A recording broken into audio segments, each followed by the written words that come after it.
Don't touch me. The words sliced through the ballroom so sharply that even the string quartet near the champagne tower seemed to miss a note. The billionaire CEO pulled his hand away from the black woman standing in front of him and wiped his palm slowly with a white linen napkin, his face twisted with the kind of disgust that made nearby conversations die mid-sentence. Crystal chandeliers glowed over Manhattan's elite, while waiters carrying gold trays suddenly stopped moving.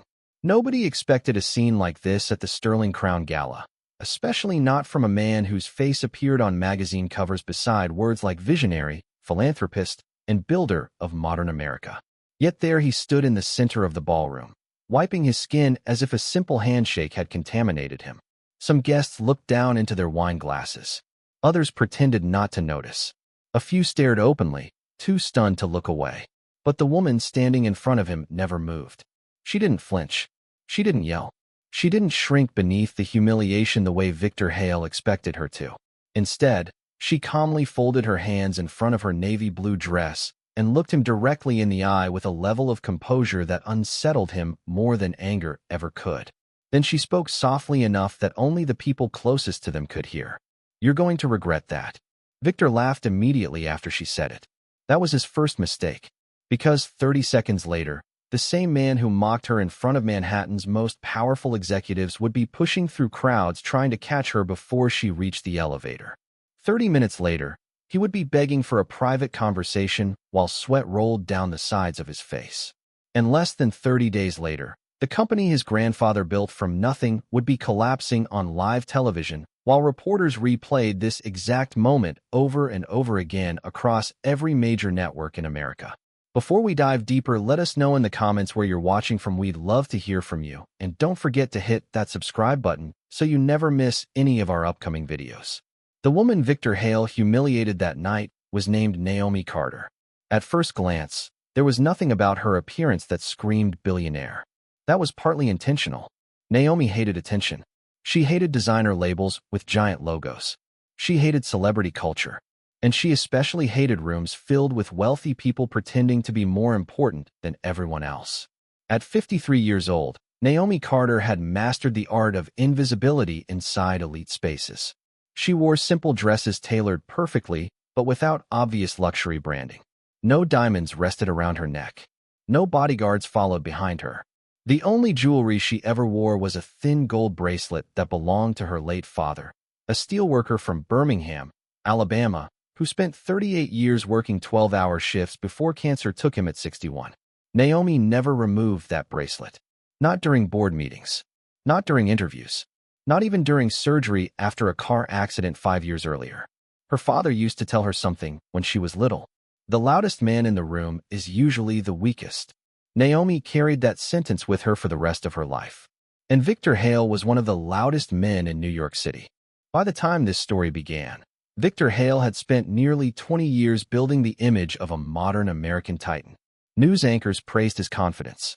Business magazines praised his leadership. Politicians loved standing beside him during ribbon-cutting ceremonies because his company, Hale Urban Development, controlled billions of dollars in real estate projects across the East Coast. Luxury hotels, stadiums, high-rise condominiums, corporate towers. Victor loved cameras almost as much as he loved power. He walked into every room like applause should follow automatically. Perfect tailored suits, expensive watches, white teeth polished for television interviews. Men wanted to network with him. Women wanted photographs beside him. Young entrepreneurs studied his speeches online, hoping to imitate his confidence. But privately, the truth looked very different. Hale Urban Development was in trouble. Serious trouble. Projects were failing quietly behind the scenes. Investors were growing nervous. Debt had climbed past dangerous levels after several failed luxury developments in Miami and Chicago. Lawsuits from contractors had started piling up, though Victor's legal team kept most of them out of headlines. The company desperately needed a massive infrastructure partnership to survive the next fiscal year. And the only company capable of saving them was Carter Global Systems, Naomi Carter's company. Most people inside that ballroom had no idea Naomi Carter owned one of the largest infrastructure firms in America because Naomi preferred it that way. While tech billionaires bought private islands and launched themselves into space for attention, Naomi spent her money differently. water treatment systems in poor rural towns, scholarship programs for engineering students, affordable medical clinics in neighborhoods major investors ignored completely. She rarely gave interviews and almost never attended public events unless absolutely necessary. That night, she had only agreed to attend the Sterling Crown Gala because her executive assistant, Claire Bennett, convinced her the event would allow quiet negotiations with several companies competing for a major transportation infrastructure contract worth nearly $200 million. One of those companies was Hale Urban Development. Victor Hale knew Carter Global Systems controlled the contract. What he did not know was what Naomi Carter actually looked like.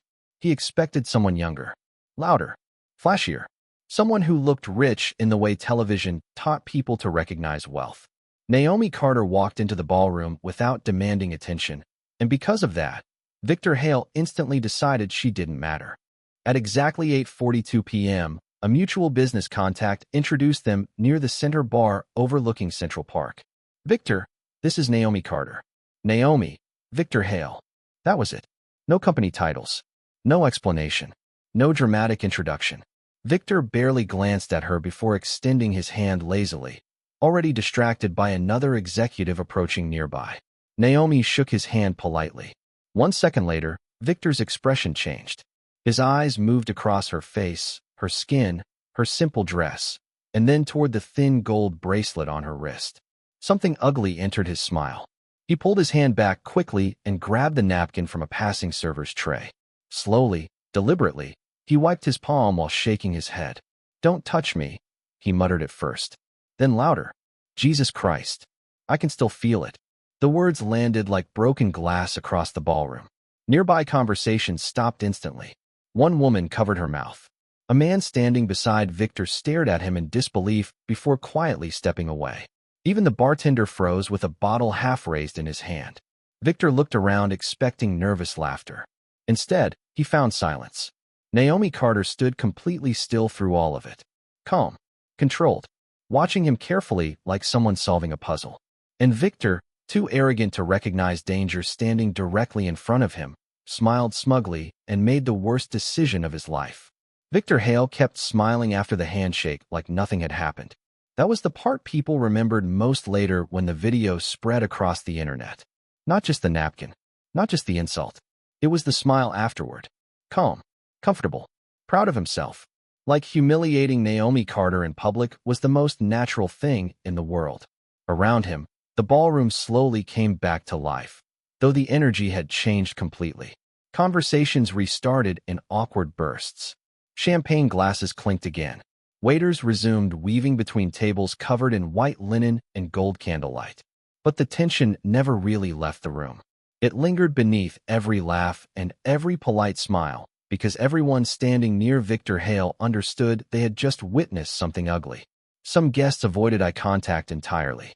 Others quietly pulled out their phones, pretending to check messages while secretly recording pieces of the aftermath. Manhattan's elite had mastered the art of pretending uncomfortable moments never happened, but this was different. This moment carried weight. The kind people instinctively knew would not stay inside that ballroom forever. Naomi Carter turned away from Victor slowly and picked up her untouched glass of sparkling water from the bar. Her face remained unreadable. No trembling hands. No public outrage. No dramatic reaction. That unsettled Victor more than he realized. Men like Victor understood anger because anger gave them something to fight against. Silence was different. Silence forced people to sit alone with what they had done. And Naomi Carter had perfected silence over decades of surviving rooms exactly like this one. Claire Bennett moved quickly toward her from across the ballroom, heels striking the marble floor with sharp urgency. Claire had worked beside Naomi for 11 years and had only seen her visibly angry twice. But the expression on Naomi's face now worried her more than anger ever could. "Naomi," Claire whispered carefully, "say the word and we leave right now." Naomi took a small sip of water without looking away from Victor. He was laughing again now beside a cluster of wealthy executives near the balcony entrance, already trying to turn the humiliation into entertainment. "No," Naomi said quietly. "Not yet." Claire stared at her in disbelief. "He publicly humiliated you." Naomi's eyes remained fixed on Victor Hale. "No," she answered calmly. He publicly exposed himself. Across the ballroom, Victor adjusted his cufflinks while continuing his conversation, completely unaware that several people had already started distancing themselves from him physically. One executive excused himself after only 30 seconds. Another stopped, smiling entirely. Victor noticed none of it because Victor Hale had spent most of his adult life surrounded by people too financially dependent on him to challenge his behavior honestly. Wealth had insulated him from consequences for years. That insulation created dangerous confidence, the kind that convinces powerful men they are untouchable. But hidden beneath Victor's polished public image sat a reality very few people knew about. Hale urban development was collapsing quietly under enormous financial pressure. Internal reports showed declining revenue across 3 consecutive quarters. Major lenders had begun requesting emergency restructuring meetings. 2 board members were privately discussing removing Victor as CEO before the next annual shareholder conference. If one more major project failed, the company would likely enter federal restructuring within 18 months. Victor knew all of this. So did his chief financial officer, Daniel Mercer, who watched the entire interaction with Naomi Carter unfold from 20 feet away, with growing horror spreading across his face. Daniel understood something Victor didn't. Naomi Carter wasn't simply another wealthy guest attending a Manhattan fundraiser. She was one of the most powerful infrastructure executives in the country. Carter Global Systems controlled transportation logistics, urban water systems, medical construction contracts, and federal infrastructure partnerships stretching across 14 states. Her company's newest expansion project alone carried enough financial weight to stabilize Hale urban development for another decade. Victor had spent 6 months chasing that contract. Private dinners, investor meetings, political favors, strategic presentations. He thought tonight's gala was another networking opportunity.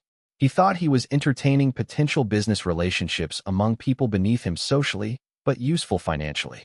What Victor never imagined was that the quiet black woman standing alone near the bar controlled the very contract his company desperately needed to survive. And Naomi Carter already knew exactly how weak Hale urban development had become.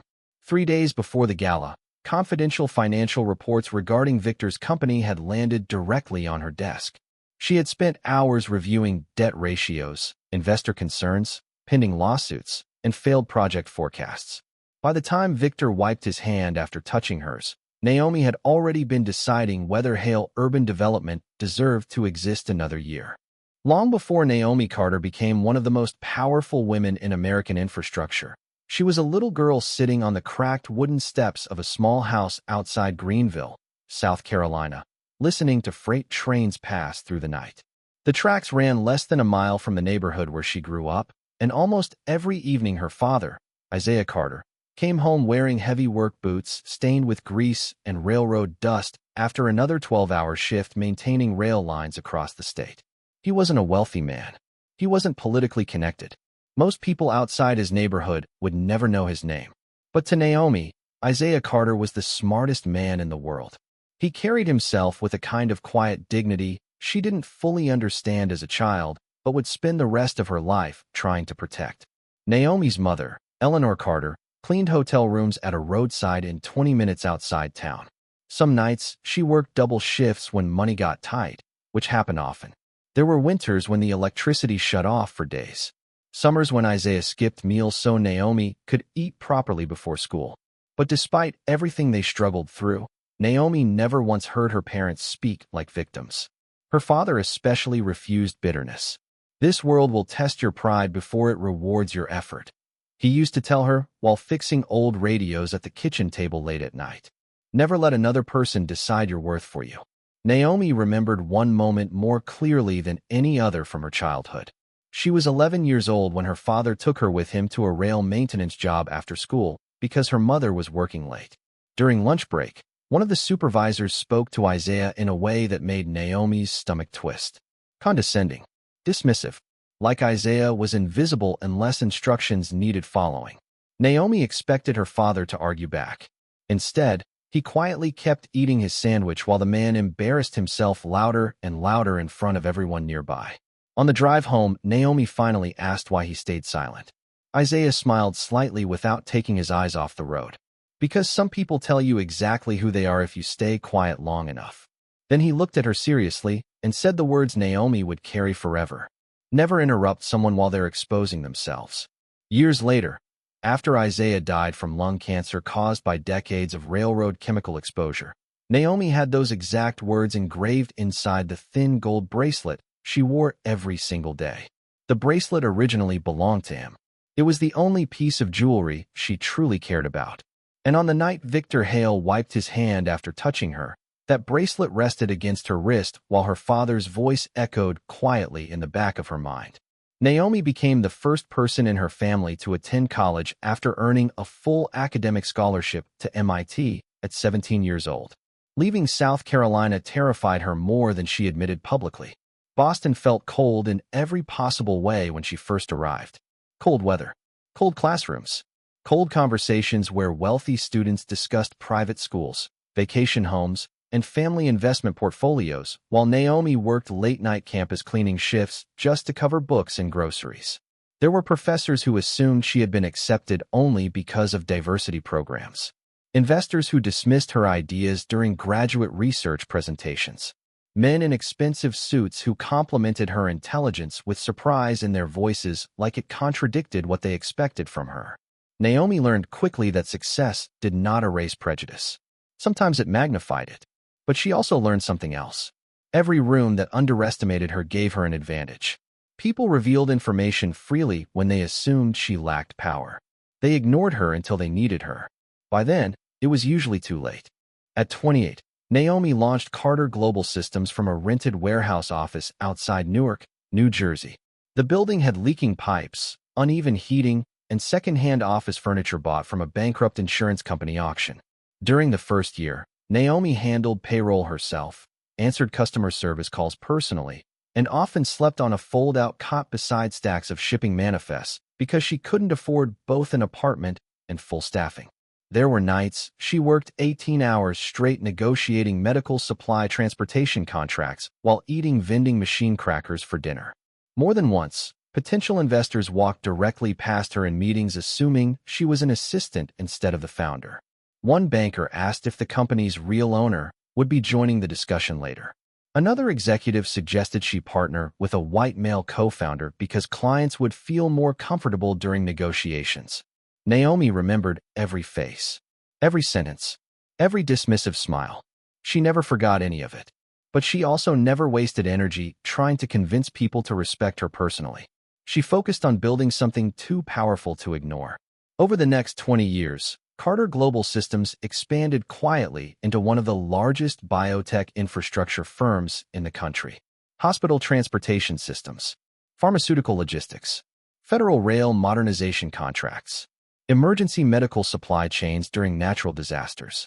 While louder executives chased television interviews and magazine covers, Naomi built an empire from conference rooms most Americans would never see. Financial newspapers eventually called her the silent architect, because major industries kept depending on her systems without realizing how much control her company held behind the scenes. Yet Naomi still lived carefully, still avoided unnecessary attention, still drove herself to work some mornings when security teams recommended chauffeurs instead. Claire Bennett once asked her why she never flaunted her success after everything she overcame.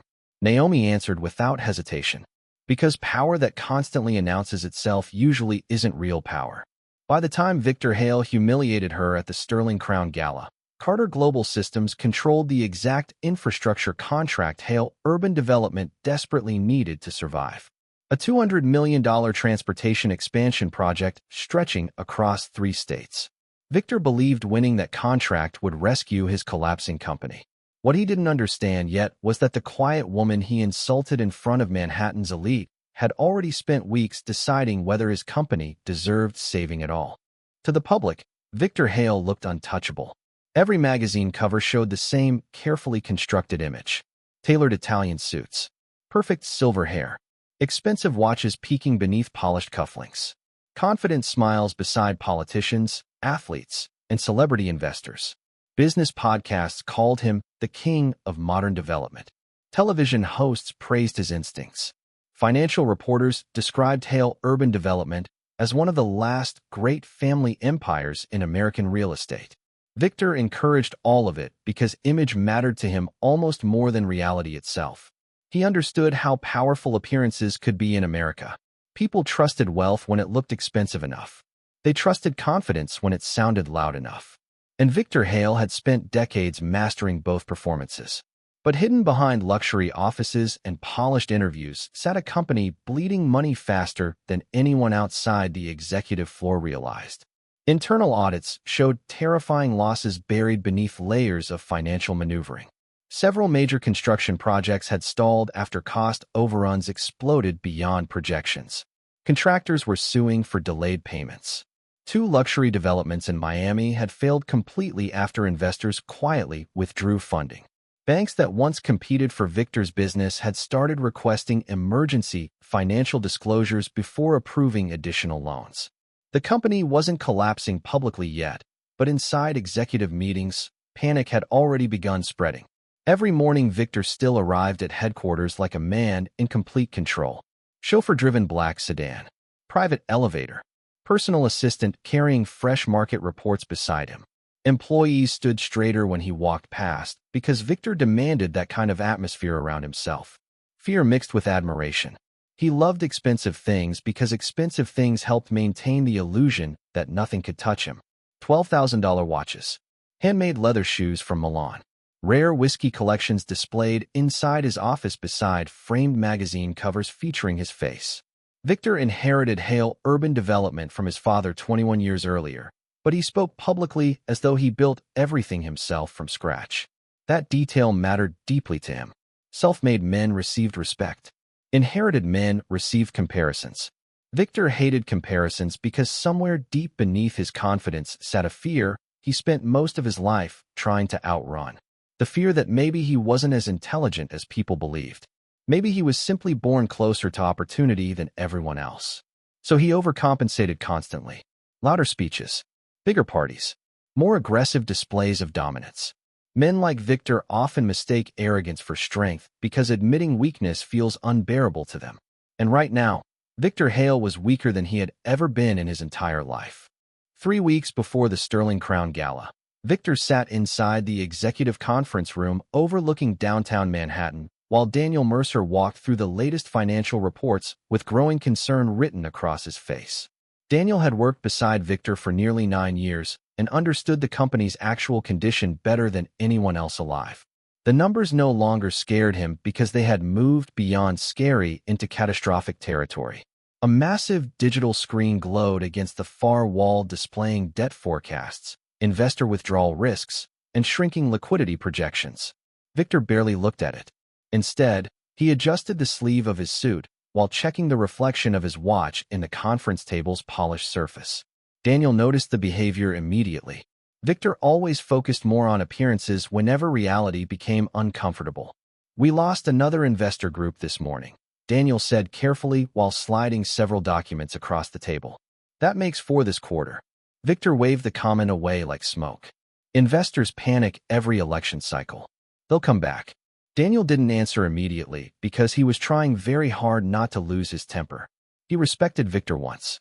Years ago, before the arrogance became impossible to ignore. Before the company started collapsing beneath ego-driven decisions nobody dared challenge publicly. Daniel opened another report slowly. "The Chicago project is frozen. Miami is still under litigation. We're carrying nearly $600 million in exposure across delayed developments. If we don't stabilize cash flow soon, lenders are going to force restructuring talks before the end of the year." Victor leaned back in his chair calmly, though his jaw tightened slightly at the word restructuring. That word frightened executives more than almost anything because restructuring meant loss of control. Daniel took a breath before saying the one thing he knew Victor hated hearing most. "If we don't land Carter Global Systems transportation contract, we're finished by Q4. Silence settled across the conference room immediately afterward. Victor finally looked up from his watch. For a moment, something uncertain crossed his face before arrogance quickly buried it again. He stood slowly and walked toward the giant windows overlooking Manhattan like a man posing for a magazine photograph. "Relax," he said with a faint smile. "People like me always land on their feet." Daniel stared at him in disbelief.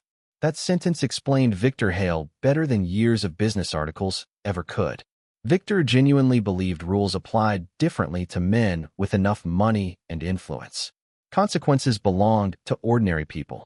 Failure belonged to ordinary people.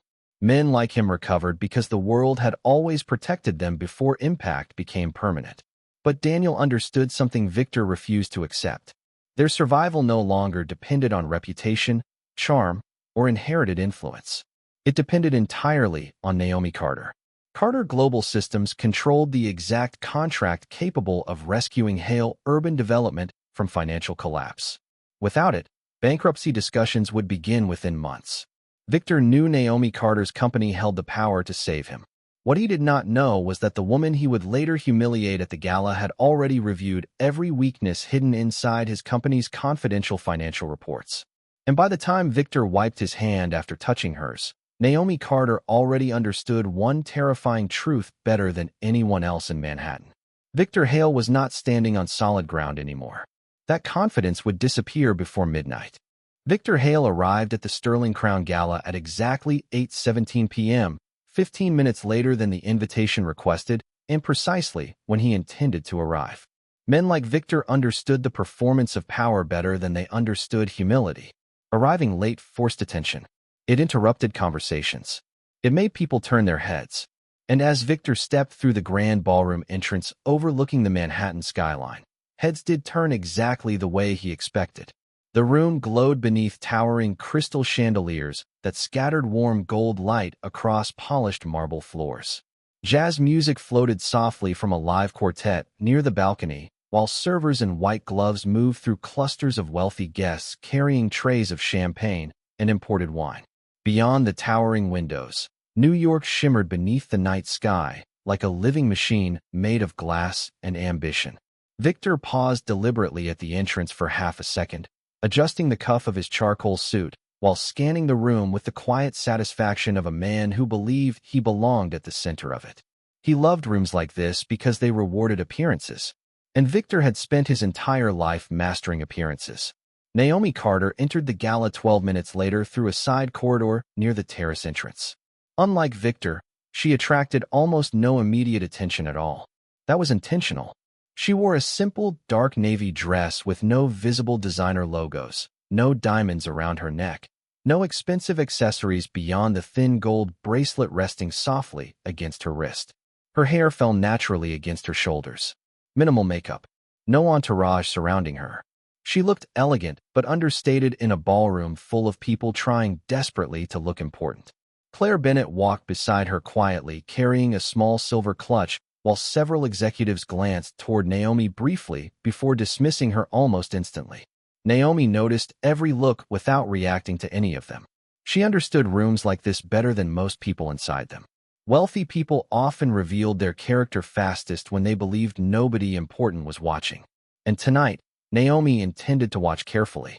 Across the ballroom, Victor continued greeting investors and executives with exaggerated confidence, while subtly judging everyone around him at the same time. He mentally categorized people within seconds. Useful, wealthy, connected, irrelevant. Victor's entire worldview operated through hierarchy. He respected status because status protected people from humiliation. Anyone beneath that invisible line barely existed to him at all. The introduction happened casually near the private whiskey bar overlooking Central Park. A mutual investor named Richard Coleman spotted Naomi standing alone beside the marble counter and waved Victor over with an enthusiastic smile. "Victor," Richard said warmly, "there's someone I want you to meet." Victor approached with the same polished expression he used during networking events, already preparing another charming performance before he even reached them. Then his eyes landed on Naomi. The smile changed immediately, not dramatically enough for everyone to notice, but enough. His enthusiasm dimmed by half a degree the moment he saw a black woman standing there without visible signs of status he recognized instantly. No massive diamond ring. No famous husband nearby. No celebrity aura. Just calm confidence. Victor extended his hand anyway, because Richard Coleman was watching closely. "Victor Hale," he said smoothly. Naomi shook his hand firmly. "Naomi Carter." The moment lasted less than 2 seconds. Victor's grip weakened almost immediately after contact. Then came the napkin. Slow, deliberate, public. He reached toward a passing waiter, removed a white linen napkin from the tray, and wiped his palm carefully while staring directly at Naomi with open disgust. Nearby conversations stumbled awkwardly into silence. Even the jazz music suddenly felt distant. "Don't touch me," Victor muttered first beneath his breath. Then louder, loud enough for surrounding tables to hear clearly. "God, I can still feel it on my skin." Nobody moved at first. A woman near the wine station froze with her champagne glass halfway raised toward her lips. One bartender stopped pouring mid-motion. Another executive glanced down toward the floor immediately, pretending sudden interest in his phone screen. The atmosphere shifted so sharply it almost felt physical.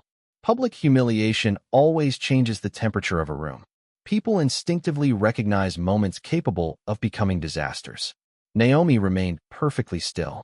Her face did not crack. She simply looked at Victor quietly while he continued embarrassing himself in front of Manhattan's elite. Victor mistook her silence for weakness because arrogant men often confuse restraint with powerlessness. He turned partially toward the group surrounding him now, performing for the crowd more than speaking directly to Naomi anymore. "These events really need stricter guest screening," he joked loudly while swirling bourbon inside his crystal glass. A few uncomfortable chuckles escaped from nervous executives who instantly regretted laughing. Victor kept going because nobody challenged him immediately. Every year somebody sneaks in pretending they belong upstairs. Claire Bennett stiffened beside Naomi instantly. Her jaw tightened hard enough to ache. Across the bar, several guests quietly exchanged horrified glances while one younger woman slipped her phone halfway from her purse and started recording discreetly. Victor noticed none of it. He was too busy enjoying his own cruelty. Then came the jokes. The kind wealthy men tell when they spend too many years surrounded by people afraid to correct them. Victor leaned closer toward two investors standing nearby and smirked arrogantly. "You know what's funny?" he said. "My father used to say diversity hires are like decorative furniture. They look impressive until you actually need them to do something useful." Silence. Heavy silence. One executive forced a weak smile before immediately looking away. Another adjusted his tie nervously without speaking at all. The women nearby looked visibly uncomfortable now. Even the bartender's expression hardened slightly while polishing glasses behind the counter. Public tension spread across the ballroom table by table like invisible smoke. Naomi finally placed her sparkling water onto the marble counter carefully enough that the ice barely made a sound. Then she stepped one pace closer toward Victor Hale. Calm, measured, cold. When she spoke, her voice never rose above conversation level, yet somehow every person nearby heard every word clearly. "You should be careful who you disrespect, Mr. Hale." Victor laughed instantly after she said it. Not because it was funny, but because men like Victor laugh whenever they feel uncertainty pressing against their confidence. He looked around the group expecting others to laugh with him. Most didn't. That was the first moment something unsettled him slightly. Then Daniel Mercer appeared beside the whiskey bar, carrying two financial folders under his arm. He saw Naomi's face clearly for the first time, and the color drained completely from his own. Daniel stopped walking so suddenly one of the folders nearly slipped from his hands. His eyes moved from Naomi Carter to Victor, then back again. For several long seconds, he looked physically unable to speak. Victor noticed the reaction immediately and frowned with irritation. "Daniel," he said impatiently, "you look like you've seen a ghost." Daniel swallowed hard without taking his eyes off Naomi. The realization hitting him in that moment felt catastrophic because he understood exactly what Victor had just done. Naomi Carter wasn't merely important. She was the woman currently deciding whether Hale Urban Development survived the year at all. Daniel looked at Victor with something close to panic spreading across his face. And that's when Victor realized exactly who he had just humiliated. The laughter disappeared from Victor Hale's face in pieces. First the smile faded. Then the color drained from his cheeks. Then came the silence. A deep, suffocating silence that suddenly made the entire ballroom feel too warm. Daniel Mercer stepped closer to him fast enough that several nearby guests immediately sensed something serious was happening. "Victor," Daniel said under his breath, his voice tight with panic, "we need to talk. Right now." Victor glanced toward Naomi Carter again, confusion beginning to overpower arrogance for the first time that evening. "What is this?" he muttered irritably. "Who exactly is she?" Daniel looked stunned that he even needed to ask. "That," he whispered sharply, "is Naomi Carter." Victor frowned. The name clearly meant nothing yet. Daniel swallowed hard before continuing. "CEO of Carter Global Systems." Victor stared at him blankly for half a second longer. Then recognition finally hit. Not fully, not emotionally, but enough for fear to begin entering the room inside his chest. Daniel kept talking before Victor could interrupt. "She owns Carter Global Systems, Victor. She controls the infrastructure contract, the entire transportation deal, federal backing, state approvals, billions in active projects."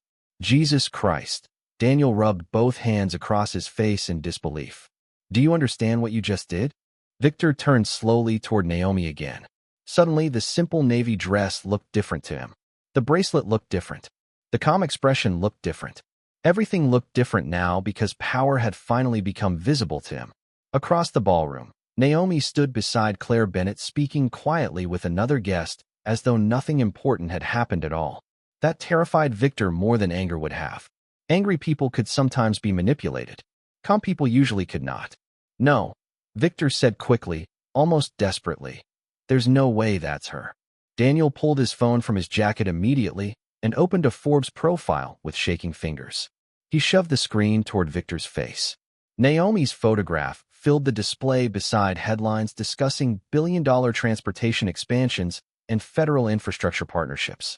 Victor's stomach dropped so suddenly he physically grabbed the edge of the marble bar for balance. He kept scrolling. Bloomberg interview, Fortune magazine profile, political fundraiser photographs beside governors and senators, Wall Street Journal feature story, estimated net worth, $4.8 billion. Victor's breathing became shallow. His mouth went dry instantly. He remembered every word he had said to her only minutes earlier, and now each sentence replayed in his mind like a public execution happening in slow motion. The jokes, the napkin, the laughter, the disgust on his face while half the ballroom watched silently. One nearby guest lowered his phone quickly when Victor noticed him recording.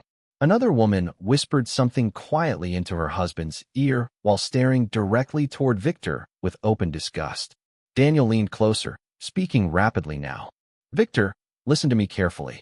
Carter Global Systems controls the exact contract keeping us alive right now. Every lender knows it. Every investor knows it. If she walks away from negotiations, we are finished." Victor shook his head immediately like a man trying to reject reality through denial alone. "No, no, no, no. We can fix this." Sweat had already begun forming beneath his collar despite the ballroom's cold air conditioning. He loosened his tie aggressively while pulling out his phone with trembling fingers. Search after search filled the screen. Naomi Carter political influence. Naomi Carter federal contracts. Naomi Carter transportation expansion. Naomi Carter board memberships. Every result made things worse. Photos of her standing beside cabinet officials. Articles praising her as one of the most influential infrastructure executives in America. Videos discussing how Carter Global Systems quietly controlled massive portions of the country's emergency logistics network. Victor suddenly realized something horrifying. Naomi Carter wasn't just rich. She was protected, connected, respected by people far more powerful than him. And he had humiliated her publicly in front of witnesses and cameras because he assumed she was beneath him. His pulse started hammering so violently he could hear blood rushing inside his ears. "Give me 5 minutes with her," Victor said suddenly, gripping Daniel's arm hard enough to hurt. "I just need 5 minutes alone with her." Daniel looked at him with exhausted disbelief. "Victor," he hesitated before speaking carefully, "I don't think she wants to see you anymore." Those words hit harder than Victor expected because deep down he already knew they were true. Across the ballroom, Naomi Carter picked up her silver clutch calmly, while Claire Bennett stepped beside her near the terrace doors. Several executives immediately moved out of Naomi's path respectfully as she began walking toward the exit. Nobody stopped her. Nobody interrupted her. People simply watched. Victor saw it happening and panic exploded fully inside him.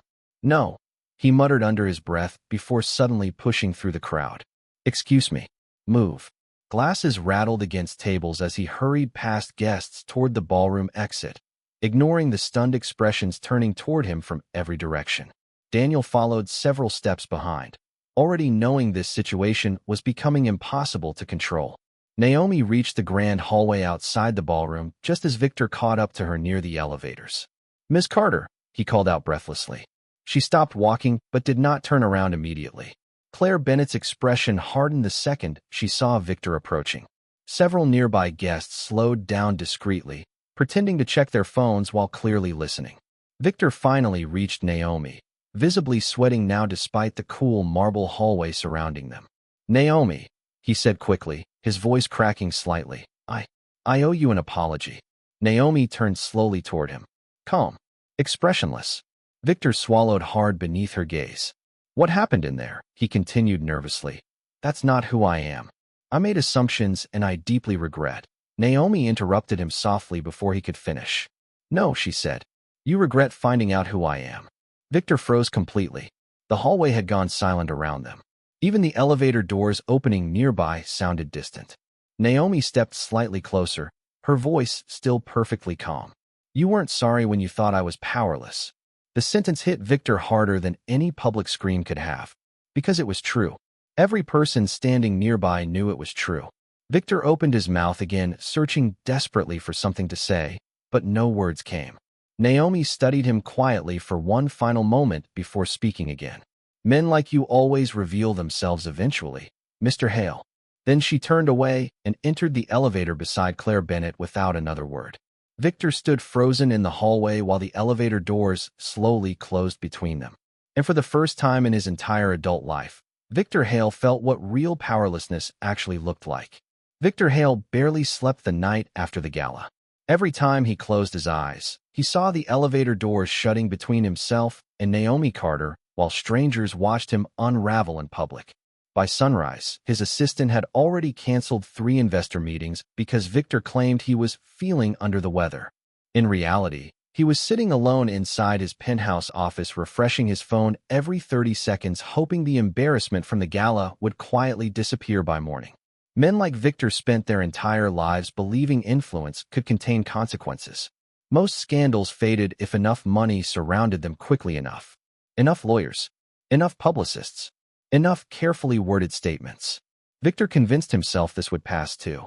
Then at exactly 8:14 a.m., Daniel Mercer called him with a voice Victor would never forget for the rest of his life. "Don't open social media," Daniel said immediately. Victor's stomach tightened before he even answered. "What happened?" Silence. Then Daniel exhaled heavily. Somebody uploaded the video. The clip lasted only 43 seconds. But it destroyed Victor Hale faster than years of financial decline ever could. A guest at the gala had apparently been recording the skyline behind the ballroom while speaking casually into their phone. Victor and Naomi appeared clearly in the background near the whiskey bar. First came the handshake, then Victor grabbing the linen napkin, then the slow wiping motion while his voice cut sharply through the music loud enough for the recording to capture every word perfectly. "Don't touch me. God. I can still feel it on my skin." The internet reacted instantly because people no longer needed context. The cruelty was visible without explanation.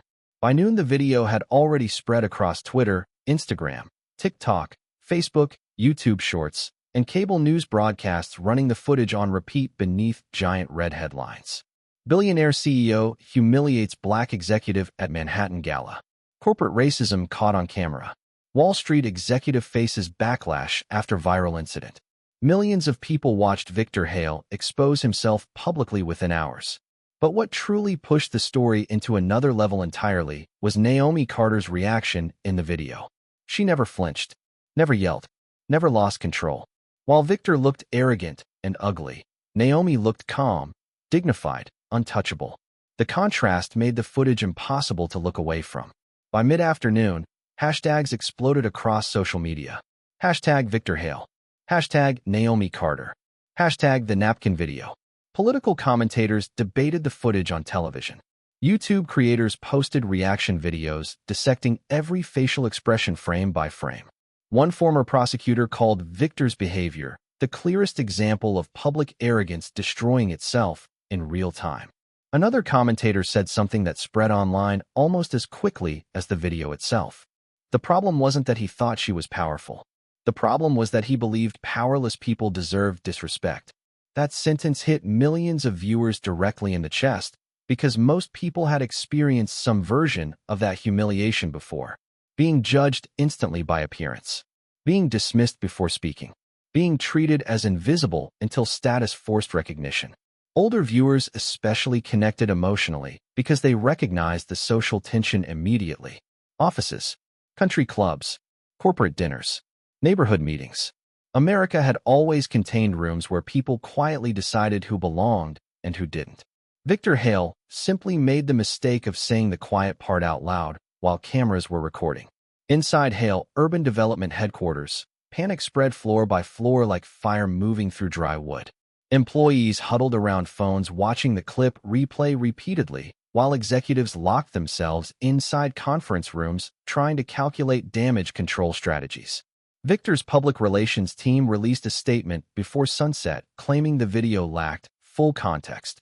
That only made things worse. Social media exploded with mockery almost instantly. What context makes this acceptable?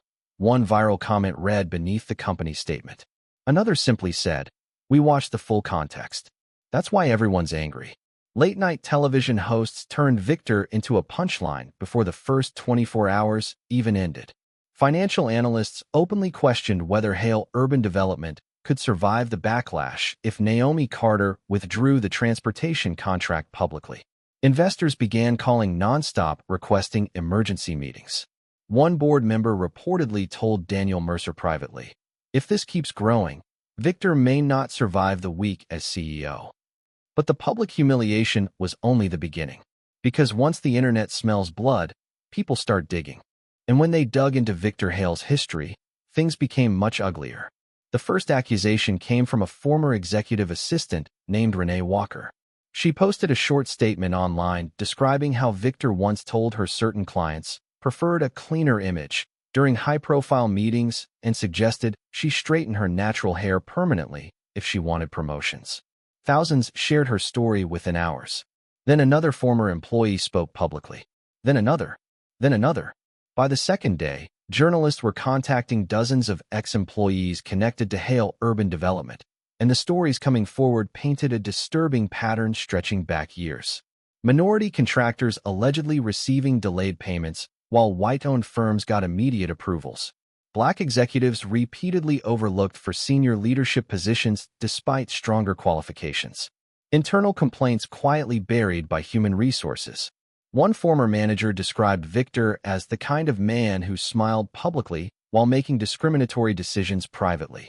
Another claimed Victor regularly referred to diversity programs as corporate charity work during executive dinners.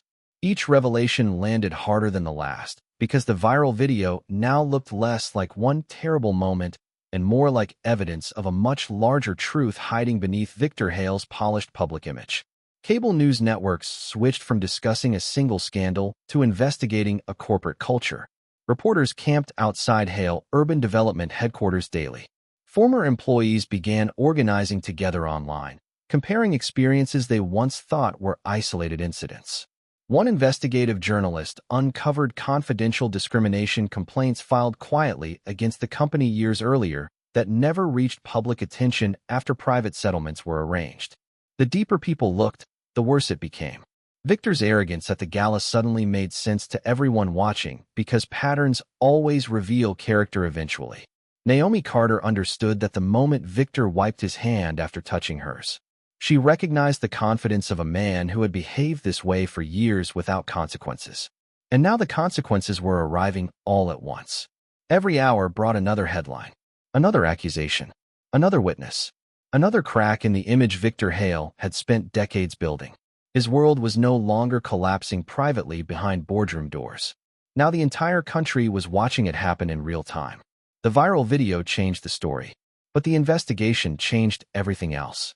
Within 72 hours, national media outlets had shifted from reporting public outrage to uncovering what kind of company Victor Hale had really been running behind closed doors for years. Reporters started contacting former employees one after another, and something unusual happened almost immediately. People answered, not cautiously, not anonymously. They answered with names, dates, screenshots, performance reviews, and stories they had apparently been carrying quietly for years, waiting for someone to finally listen. Once the fear around Victor Hale cracked publicly, silence inside Hale Urban Development cracked with it. Investigative journalists began building timelines connecting employee complaints, failed internal reviews, confidential settlements, and promotion patterns stretching back nearly a decade. The picture forming behind the scenes looked far worse than a single racist moment captured at a gala. It looked systemic, deliberate, embedded into the company itself.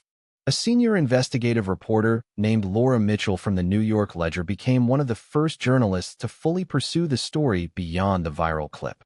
She spent years covering corruption cases and corporate scandals, and according to colleagues, Victor Hale's situation immediately stood out because former employees sounded less angry than exhausted, like people finally describing something they thought nobody powerful would ever challenge publicly.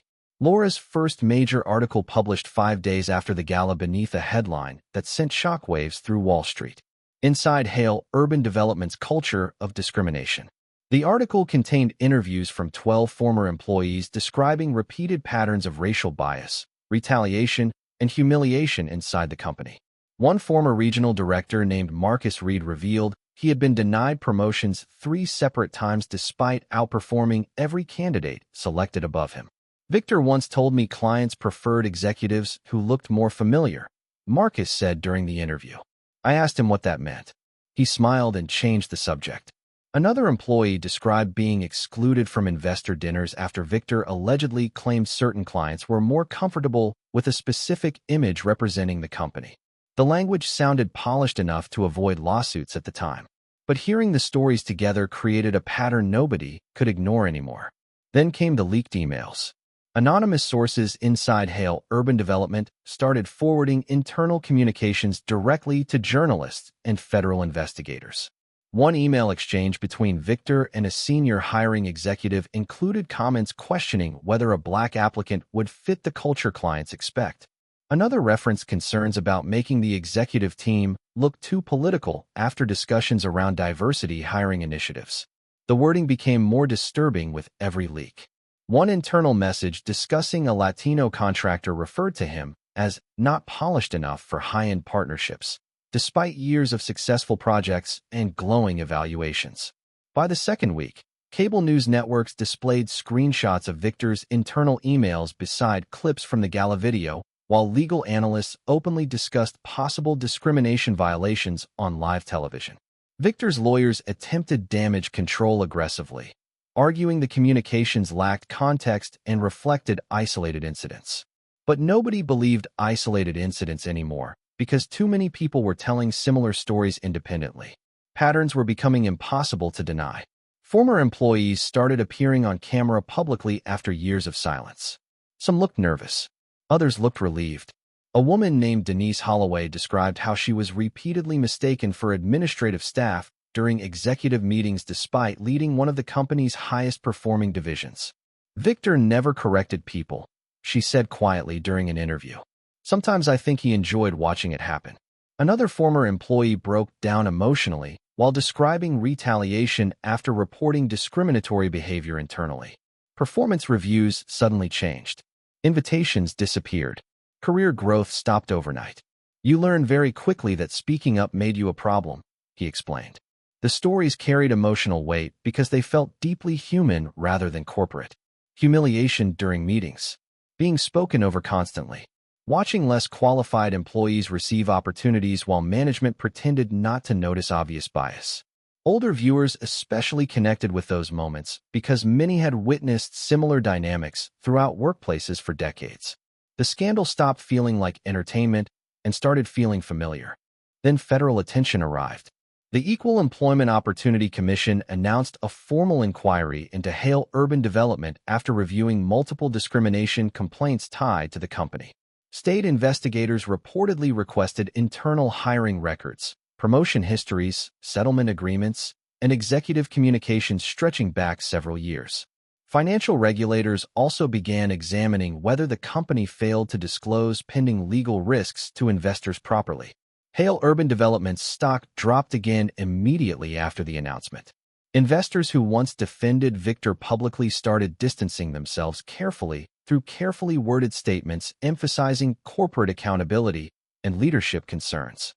Inside company headquarters, employees described the atmosphere as funeral-like. Executives avoided eye contact in hallways. Security escorted investigators through accounting departments carrying sealed document boxes. Several board members quietly hired outside legal counsel anticipating possible testimony requests if lawsuits expanded further.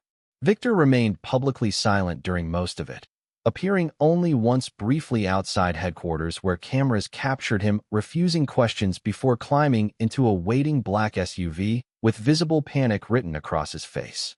But even after leaked emails, lawsuits, employee testimonies, and federal inquiries, the most devastating revelation had not surfaced yet. Because hidden inside Victor Hale's own executive team sat someone who knew the company's darkest secrets better than anyone else alive. Someone who had spent years watching Victor operate behind closed doors. Someone who finally realized silence was no longer protection. And the worst revelation came from inside Victor's own executive team. By the third week after the gala, Hale Urban Development was collapsing faster than analysts predicted publicly. Investors were fleeing. Government investigators were inside company offices almost daily. Lawsuits multiplied by the week. Every news cycle uncovered another accusation connected to Victor Hale's leadership. But inside the executive floor, the atmosphere had changed in another dangerous way entirely. People were no longer protecting Victor. They were protecting themselves. Executives who once defended him in private meetings now avoided attaching their names to his decisions altogether. Emails became shorter. Conversations moved off company phones. Legal teams started interviewing senior staff separately behind closed doors. Everyone sensed the same thing approaching. Somebody at the top was eventually going to turn on Victor Hale completely. The only question was who would do it first. Victor still believed loyalty would hold because men raised in power often mistake fear for loyalty their entire lives. He thought years of promotions, bonuses, and influence had secured silence permanently. What he failed to understand was that fear disappears the second people realize the powerful man bleeding beside them can no longer save himself. That realization hit Daniel Mercer quietly one evening while sitting alone inside his office reviewing another stack of legal documents connected to the federal inquiry. Daniel had spent 11 years helping stabilize Victor's disasters behind the scenes. Investors trusted him. Employees respected him. Unlike Victor, Daniel actually understood how fragile companies really were once trust disappeared publicly. And now he was watching Hale Urban Development rot from the inside because one man believed consequences belonged to other people. Daniel replayed the Gala video again on his office computer. Naomi Carter standing calmly, while Victor wiped his hands slowly with that napkin. Daniel remembered the exact moment his stomach dropped in the ballroom because, unlike Victor, he recognized Naomi immediately. He knew her company controlled the infrastructure contract, keeping Hale Urban Development alive through the next fiscal year. But more than that, Daniel understood something Victor never had. Naomi Carter represented the kind of disciplined power that doesn't scream when insulted. It waits. It documents. It survives. Daniel leaned back in his chair, staring at the screen long after the clip ended. Then finally, after weeks of silence, he opened a private encrypted folder containing years of internal company records Victor assumed nobody else would ever expose. The documents Daniel provided investigators changed the case completely. Internal communications. Executive meeting notes. Private compensation records. Promotion approvals personally blocked by Victor despite superior evaluations. Legal settlement discussions buried quietly from shareholders. Daniel handed over enough evidence to prove the discrimination inside Hale Urban Development was not accidental culture drift. It came directly from leadership, directly from Victor Hale himself. Investigators reportedly described the files as devastating. One leaked executive memo allegedly showed Victor rejecting a black senior candidate because he claimed investors preferred familiar faces during negotiations. Another contained discussions about delaying payments to minority-owned contractors under stricter auditing standards than white-owned firms. The evidence connected everything former employees had already been describing publicly for weeks. Suddenly, the story was no longer based on accusations. Now there were records, timelines, signatures, Proof. Daniel Mercer agreed to testify privately during the federal inquiry soon afterward, and once news leaked that Victor's own CFO was cooperating, the board of directors finally understood there was no surviving this scandal, with Victor Hale still attached to the company publicly. The emergency board meeting lasted less than 90 minutes. Victor arrived convinced he could still negotiate his way through the disaster because arrogance survives longer than logic inside men like him. But the moment he entered the room, he understood immediately something had changed permanently.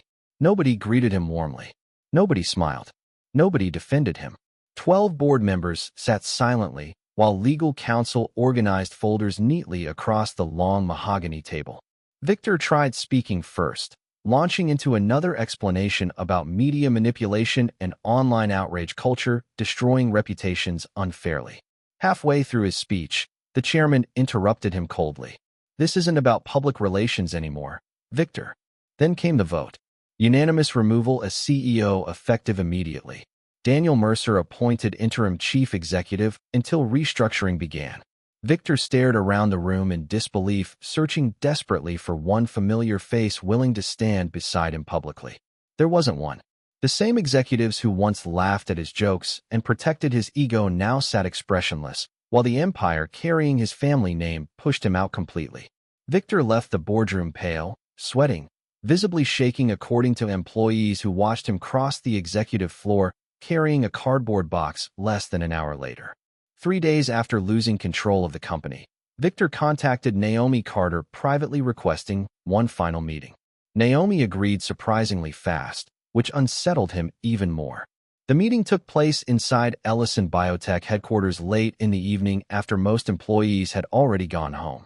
Victor arrived looking exhausted in a dark overcoat with no photographers, no assistants, no publicists beside him. Just a man finally stripped of the armor status once gave him. Naomi sat calmly across from him inside her office wearing the same gold bracelet her father gave her years earlier. For several moments, neither spoke. Victor looked older now, smaller somehow. The confidence that once filled every room around him had disappeared completely.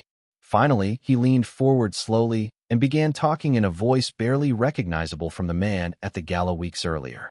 He apologized again, then pleaded.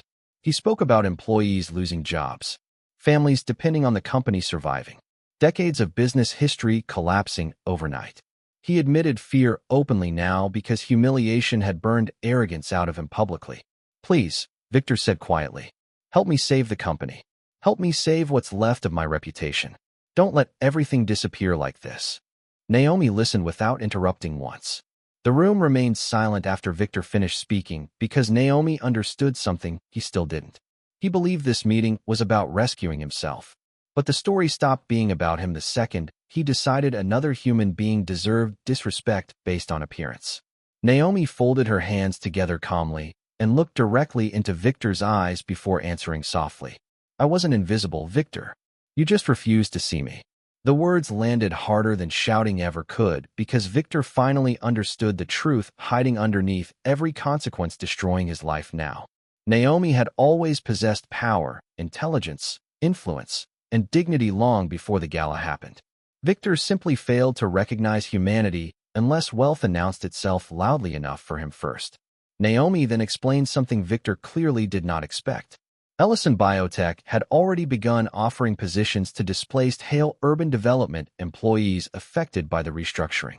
Engineers, analysts, project managers, administrative staff. Entire teams would transition into Naomi's company with full benefits and salary protection. "Your employees deserve stability," Naomi told him calmly. "Your leadership is what failed them." Victor sat speechless because even now, after everything he had done publicly and privately, Naomi Carter was still protecting innocent people caught beneath the collapse he created himself. And in that moment, Victor finally understood the difference between power built from ego and power built from character. A year after the Gala, Naomi Carter's life looked almost exactly the same from the outside. She still woke up before sunrise most mornings, still made her own coffee instead of hiring staff to do it for her, still drove herself through Manhattan traffic in a modest black SUV that looked ordinary parked beside luxury vehicles outside Ellison Biotech headquarters. Employees inside the company still described her the same way they always had before the world learned her name publicly. Calm, focused, hard to impress, harder to intimidate. The difference now was that millions of people recognized her face after the viral video transformed Naomi Carter into something larger than a billionaire executive. To many people watching across America, she became proof that composure can sometimes say more than anger ever could. Interviews flooded in after the scandal ended, but Naomi declined almost all of them. No book deal, no documentary contract, no public victory tour humiliating Victor Hale further. She never seemed interested in revenge as entertainment. Instead, Naomi quietly shifted her attention towards something else entirely. Opportunity. 6 months after Victor Hale lost control of his company, Naomi launched the Carter Foundation for Emerging Leaders, a scholarship and mentorship organization focused on helping minority entrepreneurs and first-generation college students build businesses in industries where doors historically stayed closed to people who looked like them. The foundation funded startup grants, executive mentorships, leadership training, and full college scholarships across several southern states where Naomi herself grew up watching hardworking people remain invisible inside systems never designed for them to succeed easily. Former employees from Hale Urban Development, who transitioned into Ellison Biotech, often spoke publicly about Naomi's leadership style afterward. No screaming during meetings. No humiliation disguised as management. No obsession with status or appearances. Just accountability and respect. One former Hale executive explained it best during an interview months later. Naomi Carter walks into rooms knowing exactly who she is already. That's why she never needed to prove power by making other people feel smaller. The quote spread online quickly because people recognized the contrast immediately. Victor Hale demanded attention constantly. Naomi commanded respect without asking for it. Victor's life moved in the opposite direction quietly and permanently. His marriage collapsed fully within months of the investigation ending. Friends disappeared. Business invitations stopped arriving entirely. Country clubs and investment circles that once welcomed him eagerly suddenly treated him like a cautionary tale nobody wanted photographed beside publicly. Victor attempted a comeback several times through carefully managed interviews and leadership podcasts discussing redemption and second chances, but audiences rejected them almost immediately. The internet remembered too clearly. Every attempt at rebuilding his image only revived the Gala footage again for millions of viewers who still associated Victor Hale with that napkin and those words. Don't touch me. Eventually, the interviews stopped. Then the podcast stopped. Then the public appearances stopped too. Reports later claimed Victor lived quietly outside Manhattan, consulting privately for small firms under non-disclosure agreements, far removed from the executive world where he once believed himself untouchable. The man who built his entire identity around status spent the rest of his life learning how quickly status disappears once character gets exposed publicly. And maybe that's the real reason this story spread across the country the way it did. It was never only about race or wealth or one humiliating moment captured accidentally on camera. It was about exposure. About what happens when somebody reveals who they truly are during a moment they believe carries no consequences. Victor Hale thought Naomi Carter was powerless, so he treated her the way he treated people he believed couldn't fight back. That single assumption destroyed everything around him because character always shows itself eventually. Sometimes quietly, sometimes publicly, but always eventually. Near the end of one private leadership event months later, Naomi stood alone near a window overlooking the city after most guests had already left the room. One young entrepreneur approached nervously and asked how she stayed so calm during the gala while the entire room watched her being humiliated publicly. Naomi looked down at the thin bracelet wrapped around her wrist and smiled softly before answering with the same words her father repeated to her years earlier back in South Carolina. Never interrupt someone while they're exposing themselves. And maybe that's the lesson sitting underneath this entire story. Arrogance usually believes it's displaying strength, while everyone else quietly watches weakness reveal itself in real time. Dignity doesn't always arrive loudly. Sometimes dignity is restraint. Sometimes it's patience. Sometimes it's refusing to become ugly in response to ugliness standing directly in front of you. Victor Hale spent years believing power meant controlling rooms through status, money, and intimidation. Naomi Carter understood something far more important. Real power is revealed by how someone treats people they think cannot benefit them. Because eventually every mask slips. Every ego gets tested. And every person, no matter how rich or connected they become, reaches a moment where character speaks louder than reputation ever could. Victor Hale's story didn't end with the courtroom or the headlines, or even the collapse of his company. It ended in something far quieter. The kind of silence that follows a life where every room you enter no longer belongs to you. For Naomi Carter, there was no victory speech, no celebration parade, no public victory lap. Just a continuation of the same life she had always lived, except now the world finally understood what had been true all along. That respect was never something she asked for. It was something people revealed they either understood or didn't. And that brings us to you watching this right now. Because stories like Victor and Naomi's don't stay on screens. They stay in conversations, in workplaces, in moments where people are judged too quickly or underestimated without reason. So the question becomes, what would you have done if you were in that room at the gala watching Victor Hale wipe his hand and expose exactly who he was in front of everyone? Do you think Victor deserved everything that happened to him after that night? Or do you believe people should be allowed to recover from the worst version of themselves when the world is watching? And more personally, have you ever been underestimated because of how you looked, how you spoke, or where you came from? Moments like that don't always make headlines, but they stay with people far longer than any viral video ever could. And maybe the hardest question of all is this: can someone truly change after public humiliation? Or does it simply reveal who they were all along once consequences finally arrive? Because if there's one thing this entire story makes impossible to ignore, it's that character doesn't suddenly appear when things go wrong. It was always there when things were going well. Victor Hale just never had to face a moment where it mattered until it was too late. Naomi Carter didn't win because she shouted louder, or fought dirtier, or played the same game Victor was playing. She won because she never needed to become someone else in order to survive who he was. And that difference is what stayed with people long after the headlines faded. And if you think this story was shocking, wait until you hear about the millionaire who threw a janitor out of his hotel without realizing she owned the entire chain.